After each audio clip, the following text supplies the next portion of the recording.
going on, everybody? It's your Player One. I am back again with another video as today for schedule as planned. I got nothing else better to do. Actually, I do, but I gotta get this. I gotta get this video done too, cause it's game theory. And then he said he solved a FNAF Security Breach mystery. The game didn't even come out yet, I believe. So I would really like to get into this video already, so I can go ahead and see what this mystery is. 20 minutes. Alright, so maybe throughout this video I'm gonna pause like 1 or 2 or 3 times because I got spaghetti cooking up downstairs and I'm not trying to burn it. Let's get into this.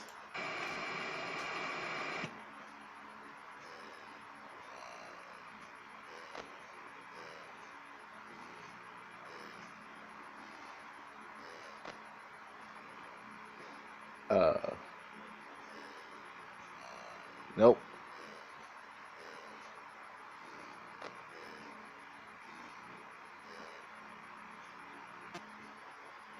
Ah boy. Ah dang it. No. And then I see him. Welcome to Game Theory. I did not noticing it's still appearing. Today we have a few massive announcements before There we go. the episode, so please skip to here if you're not interested in them. But I don't think you should do that because these aren't things you're going to want to miss. First and most importantly, mark your calendars because on Tuesday, December 1st, right here on this channel, I am unveiling our biggest project ever. And I don't take that lightly. The Game Theory $1 million challenge. It's an all-day live stream to benefit St. Jude Children's Research Hospital and their fight to end childhood cancer. This show, I cannot express to you how massive it is. Like, I know that we did a St. Jude live stream last year and we were successfully able to raise $1.3 million, which was incredible, but this year's show is like 10 times that size. And honestly, the reason for it is, I don't know about you, but I've been missing a sense of normalcy in 2020. And so for this show, I've really tried to pull out all the stops and call in all the favors to try and deliver you a show that is unlike anything that YouTube has seen this year especially, but more like YouTube will not like. We've already got ourselves 25 confirmed guests, ranging all the way from Mr. Beast and ZHC, who are going to be giving away thousands of dollars in prizes to you guys watching and donating at home. We've got the Try Guys and Rosanna Pansino, some of my favorite people on the platform, doing some insane food challenges with us. Odd Ones Out is going to be there, just being the amazing guy he is. Mark Rober, you know, former NASA scientist Mark Rober, is coming on and cooking up some science to throw in my face during the stream live. Suffice it to say, I'm going to wind up pretty messy. And don't even get me started, because I'm in the process of arranging the highest IQ game of Among Us ever, with the likes of Disguised Toast, and Vsauce 3, Veritasium, Physics Girl, Dream. Like, that is some big-brained gameplay that's going to be happening there. Oh yeah, and I should probably also mention the new FNAF project that I'm working on with Scott that allows you at home to play against some of the kings of FNAF that you watch on YouTube each and every week. So will these kings of FNAF be able to beat the game when you are trying to actively sabotage them? We're going to have to find out. Long story short, this is going to be a day full of the best of YouTube, all to benefit the best of causes. St. Jude, a hospital that, if you don't remember from last year, treats children with cancer for free. The families do not pay a dime for their child's treatment. And then St. Jude takes it one step further and passes those scientific learnings on to the rest of the world, which means that one child treated at St. Jude literally translates to 1,000 treated around the world. It's just an incredible organization that is doing some of the most important work for some of the most important patients out there. And I know that in a year full of important causes, there's been a lot to donate to, but... Video not supported. Is that part of the video or... Hold up, we're at 324. I've been to today. Ah, that's messed up. Let me pause this right quick. Alright, we back. Alright. For y'all, that was instant, but for me, that took longer than it should have been. I had to re-download the whole video and pray that it still worked. And yes, it does. So let's get back into this. While that was happening, I was able to finish my whole spaghetti. Yeah, this. Hold up. Yeah, the spaghetti was good. That's how long it took, really. Donate to, but St. Jude's work is as important important as ever and harder than ever given the challenges of 2020. So I know that this one is a few weeks away, but please, please, please mark your calendars and consider being there. If everything goes right, it should be an incredible day of joy and celebration in a year that's otherwise been really rough. So come take a break with us. Come support a great cause. Just It depends if I get the time for it. Secondly, speaking of partnering with Scott Coffin, new Theoryware Excuse is me. available right now. Links are right below this video, right in time to keep you all snuggled and warm for the holiday season. That includes some amazing winter goodies like this. Dang. Super soft plushy blanket, which you can cuddle up with while you're doing your new 500-piece game theory puzzle. Yeah, that's right. Bro. We made an official game theory puzzle that's filled with How long has it been since I even touched the puzzle? There's also a fantastic structured zip-up hoodie with embroidered patches, a varsity jacket for anyone who likes more of a female cut item, and this, actually the thing I'm wearing right now, a red vegan leather jacket, which is probably my favorite item that I've ever built. I built this thing from the ground up for you guys, literally stitch by stitch. I took my favorite red jacket of all time, the red jacket that you've probably seen in countless other videos, and I rebuilt it to be this new thing that's cruelty-free and with a lot of additional details that I've always wanted, like this pocket right here. It's called a media pocket for things like your Nintendo Switch or if you have a tablet or anything like that. But not everything is going to be so cheery and bright this year, friends, because there's a dark twist to this merch launch. Theoryware X FNAF. The animatronics have taken over. Death coins are on the loose, and we've officially partnered with Five Nights at Freddy's itself to create this monstrosity. The first official joint game theory and FNAF project ever. It's not every day that you get You even get an ugly sweater. Pizza detailing. Grab it now before it grabs you. I'm also really proud of this hoodie I helped to create based off of everyone's favorite low-paying security guard position at your local pizzeria. So may your days be merry and bright, and may your nights be scary and full of fright. Anyway, like I said, links for all of that stuff is down below this video. So, as you can be able to tell, between planning it's too bad my wallet hurt, because it's not gonna be in use for a while. More FNAF Security Breach got its first trailer out during a PlayStation 5 announcement event, and man, does this new game look incredible. That's another reason I get a PlayStation.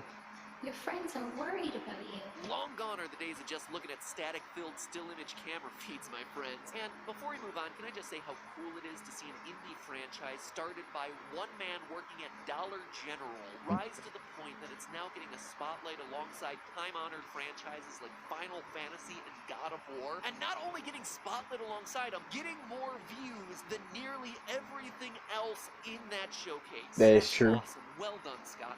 Really, really well deserved. Now, based on the trailer, he's an inspiration. Trapped inside of a Freddy Fazbear's Pizzaplex, playing a life-or-death game of hide-and-seek against a killer. And it's that killer, Vanny, that I really want to dive into today. She's teased twice in the trailer. Once via a bunny-shaped shadow in the opening sequence, and again as the final jump scare. Now, we've suspected for a while that she's coming, via teaser images on Scott's website, merch leaks, Easter eggs hidden throughout FNAF VR, all things that I've covered before in past theories. But the thing I wanted to look closer at today is her backstory and her relationship to Glitchtrap. Because even though this game hasn't come out yet, and we honestly don't know when it's coming out, we do already know a ton about this new character. In fact, true to Scott's style of storytelling, we probably won't get that much of a backstory for Vanny in this new game. I don't know if you've noticed this about Scott's games, but important story bits tend to happen around the games rather than in the games. Let me explain with an example. In Sister Location, we end with Baby being a part of Enter, and if you get the super secret ending, you see that she gets puked up into a sewer. Fast forward to FNAF 6, and there's suddenly two separate entities again, Scrap Baby and Molten Freddy. To 99.9% of the players, you would have no idea how or why that would have happened. And I can't blame them, because the only way you would know that Baby got voted out of the Enter tribe was via the source code on Scott's website, as well as a separate standalone site, FNAFworld.com. Just goes to show that when you're talking about FNAF, the game never really really stops. And the thing is, I think Vanny is already getting treated this same way. The information about her, what is now getting her to kill, the big twist reveal about Vanny's true nature has already been laid out for us if you're paying attention to all parts of the FNAF universe. So if, unlike me, you don't have time to keep track of the 12 games, 9 books, dozens of ports, hundreds of toys, and a moon-faced animatronic and a pizza tree, well, that's why I'm here. Because all the pieces are out there in place for us, and now we're going to be putting them back together to understand the It's a lot of games, but the mystery is worth it. Bunny, Purple Guy 2.0 before Security Breach comes out. Recently, the game FNAF Help Wanted got itself a mobile port. Big whoop, right? We've already seen this game 2 other times before. Once in VR, and again in a flat console port. Don't get me wrong, love this game. Probably my favorite game of the franchise, but still... Probably my favorite too. Buy this for a 3rd time. He totally got me to buy it a 3rd time. So because this is a mobile port, a lot of the game has been stripped away. Gone is the intro sequence, gone are some of the game modes, but most notably gone are the hidden cassette tapes that tell the story of Help Wanted's failed development. Now, if you remember back to a year ago, collecting all 16 of those hidden tapes in the original game inadvertently assembled our latest villain, Glitchtrap, piece by piece. And once fully together, he was able to capture us in the game and presumably escape back out into the real world. That's all gone now in the mobile version. In its place, though, maybe something better. Immediately upon opening up the game, it becomes clear that this mobile port is more broken than FNAF World 1.0. Got textures glitching out in both the main hub and in the various minigames. Now, obviously, these are intentional effects, and by zooming in and tapping on them repeatedly, honestly, I can't say exactly what I did to do it. I just was there a long time pounding away at my screen. The screen eventually fades to black, and suddenly you're presented with everyone's favorite part of the series, an 8-bit minigame with rudimentary gameplay steeped in symbolic lore. Okay, it's actually more like 16-bit at this point, but still. We're told that this game is called Princess Quest, with you playing as a little girl lighting torches to unlock doors and running away from glitching bunny people. Glitching bunnies, you say? After making your way through a ruined castle and cemetery, you eventually unlock a long corridor that leads to a final lantern and, no points if you guessed it, Glitchtrap himself. The screen goes dark and suddenly you're taken back to the game's main hub. Now, this seems fairly self-explanatory, right? It's a reference to Glitchtrap in a game that had to eliminate him due to size constraints. But it's the details here that really matter. Not counting the torches in front of the 6 gravestones, which are very clearly references to the original 5 missing children plus the child who possesses the puppet, there are 16 torches in total for the princess to light. This isn't a coincidence. It perfectly lines up with the 16 cassette tapes that you had to collect in the original Help Wanted in order to release Glitchtrap. In fact, Glitchtrap only appears once the 16th one is lit, further cementing that connection. But where things get really interesting is when you decode what Glitchtrap is saying. As the game ends, there's clearly a dialogue box along the bottom containing weird glitching text, but you'll notice I can't translate that. Random. Some shapes actually repeat themselves. These right here and these right here. It's actually a letter substitution code that spells out everyone's favorite phrase from the game. I'll always come back.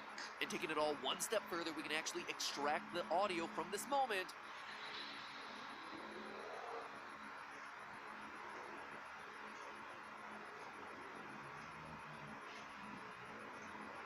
Okay, I can hear it and I can't hear it at the same time.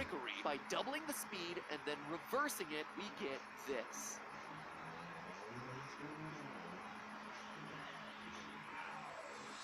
I always come back, let me in. So in essence, Princess Quest is showing us a recreation of the events from the original Help Wanted. This does a couple of things for us. First, it basically proves 100% that this is, in fact, William Afton's spirit and not some sort of AI or code meant to replicate him. It is him through and through. Dude wasn't lying when he said he always comes back. He's got more lives than Jason Voorhees. So he got himself a solid understanding of brand consistency.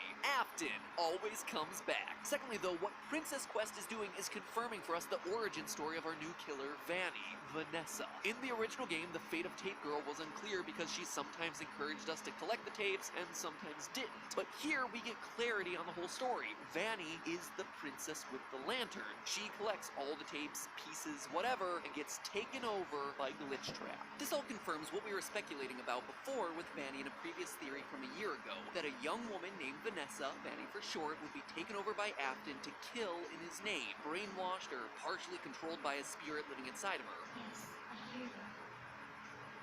I know. No. There's no miscommunication. There's also a similar conversation currently hidden in the source code of Scott's website, except here you see both sides of the conversation. Stay the course. I will. Focus on my voice. I will. Don't let anyone lead you astray. I won't. Have you selected one? I have. The one that seems to be selected is Gregory from the new game's trailer. Gregory, be still. I think she's found us. So, is that it? Just a recap of a lot of information we already knew? Are we just left to speculate about the rest until Security Breach finally comes out? Well, no. You see, in the last year, there's been one final source of information about Vanny, and it's a big one. A game that I've largely ignored up until now, FNAF's augmented reality game Special Delivery. If you haven't heard about this one, basically the I love concept is this that game. animatronics get shipped to your home so you'll have yourself some new friends. Because let's be honest, fighting for your life against a malfunctioning robot is probably still better than trying to hold a normal conversation with a living, breathing human being. I've been dancing around this one that just hurts. because the possible canonicity of characters like Shamrock, Freddy, Liberty, Chica, and Clown Springtrap makes me have a nervous breakdown. But questionable lore implications of flamethrower bear endo aside, this game has been seeding us more info over the entire last year about the history of Vanny and Glitchtrap, and it requires us to do one of the scariest tasks any FNAF game has ever required: reading emails. Oh no. You see, the game will occasionally share you on emails that aren't intended for your eyes. On one side, we have ourselves the story of a company working on behalf of Fazbear Entertainment to disassemble old animatronics and scan their circuit boards into their computer system. And, just like Tape Girl warned us about back in FNAF VR, this causes a virus to spread through the system. Quote from those emails, "Turns out that wasn't a glitch. We released a virus when we scanned that last circuit board. It's spreading really fast. We're gonna need all hands on deck." New email. "Hey Jim, just checking in. I emailed you earlier this week about a virus caused by one of your circuit boards, which is currently spreading throughout our system and causing serious problems. Please contact me ASAP. Thanks, best, Steve." So that is our Glitchtrap origin story. And to me, it's especially interesting because I think it helps explain something that dates all the way back to FNAF 3. Recently in the series, we've learned that the FNAF games are canon in the games. Now, that's a really confusing sentence, so let me explain. In both FNAF VR and the Fazbear Frights books, it's confirmed that the urban legends about murders happening at Freddy's restaurants are mainstream enough to have gotten some video game spin-offs. Not necessarily the FNAF games that we know, and certainly not FNAF World, since everyone, including Scott, wants to forget that one, but games inspired by the legends of the pizzeria. In FNAF VR, in fact, we're told that they were made by Fazbear Entertainment as a cover-up. Fazbear Entertainment hired the game developer. Those indie games were designed to conceal and make light of what happened. This isn't just an attempt to rebrand. It's an elaborate cover-up. And looking back on it, I believe that we've seen those games. I think we've played those games. They're the 8-bit mini-games from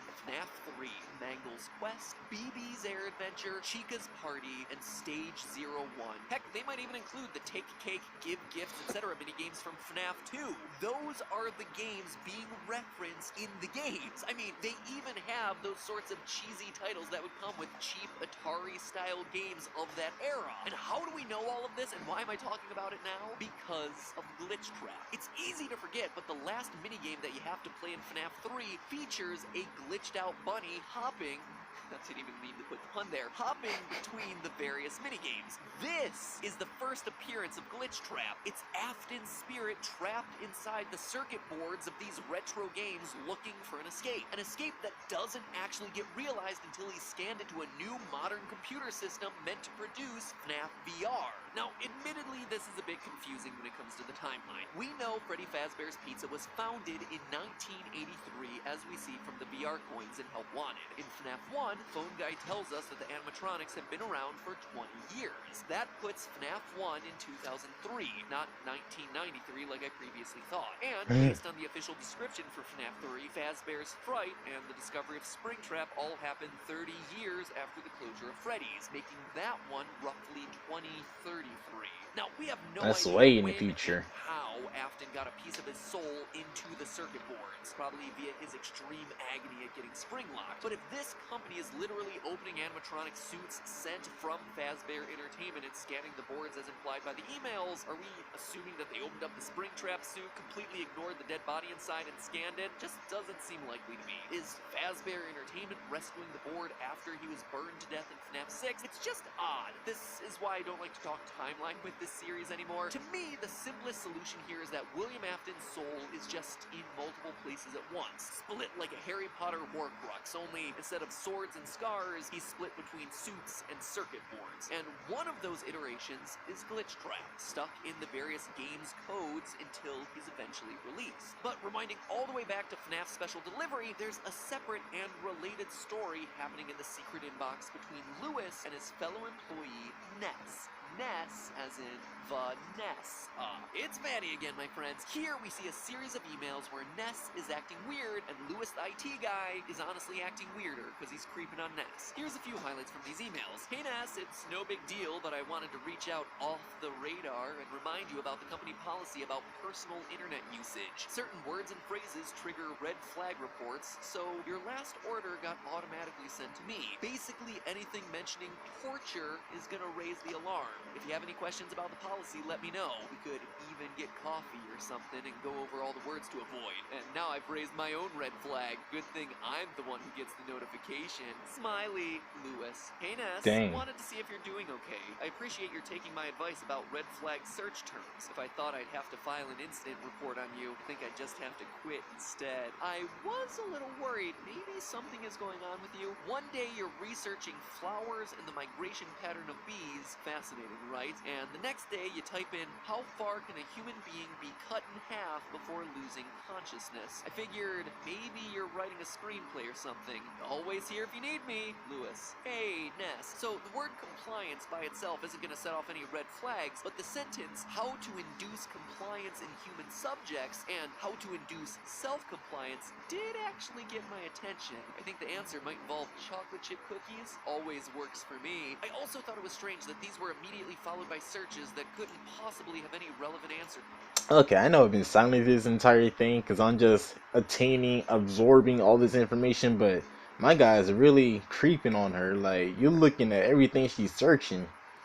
She's like, it's like you're at the FBI, just sitting in the back in the van, just looking at everything she searched. I can't tell who's the weirdo here.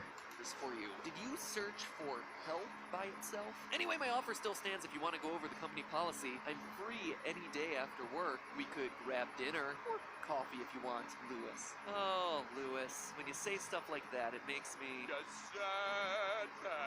But HR violations aside, these conversations tell us a lot about Vanny's mental state. She is sharing control of herself with Glitchtrap. That's why we get references to her searching the internet for help. It's part of her psyche crying out for anything. Anyone who can save her. Anything that'll provide an escape. It's also why it's so important that Lewis calls out the searches for inducing compliance in human subjects and inducing self-compliance. That is Glitchtrap, searching for a way to gain complete control over Vanny, over her psyche. This further confirms something that we talked about in my last theory on Vanny. In that episode, we talked about how she's a reluctant follower, that Afton isn't in complete control. On Scott's Voices.com page, where he tends to hire out actors for the various vocal roles in the game, Vanny's listing was for a character named Reluctant Follower. So this woman is clearly a devotee, brainwashed or controlled by Afton to an extent, but a part Obviously. of her is actively fighting back, hesitant to do what he asks, which makes me think that in Security Breach, we may be able to save or redeem her. In fact, knowing that may help us out with the gameplay. Maybe it's a secret or a true ending condition. That, my friends, is what I believe to be the big twist that awaits us in Security Breach. Wait. As I finish this video, of course, new statues just dropped with important lore reveals. So let's just talk about these real fast. With Gregory hiding inside of Freddy. Definitely looks like my idea about gameplay being a version of hide and seek is absolutely confirmed. Or maybe Gregory is just piloting an 80s era bear-shaped Gundam suit. Either way, I am totally living for it. Either way, we're getting help from animatronic. Looks like Vanny is going to be taking a page out of the Afton playbook. The classic security guard by day and serial killer at night. Old habits die hard, I guess. But in Vanny's case, here's my question. Is she going to remember it? My guess is no. It's going to be a classic case of Jekyll and Hyde. But who knows? I guess we're just going to have to wait and see what it is. I hear that some big things are coming to this franchise before the end of the year. And I'm not just talking about all that cool new merch we dropped. Which, as one last reminder, is all available right below this video. But hey, that's just The theory. A game theory. Thanks for watching. Oh Lord, I cannot wait for this game to come out.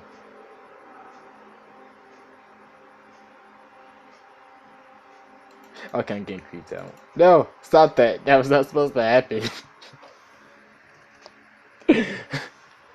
I love game theory.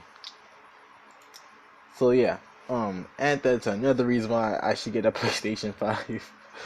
Let's see, Final Fantasy, Hogwarts, and possibly I'm play Spider-Man. Not gonna lie, it looks fun.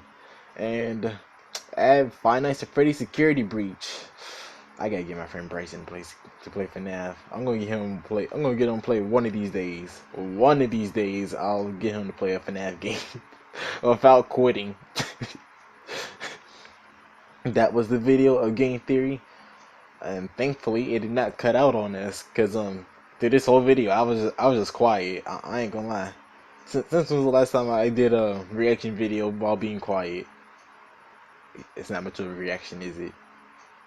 Yeah. It's all coming together now.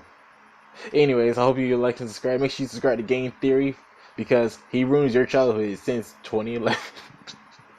Since 2011. And thank you for watching. And hold up. Peace out.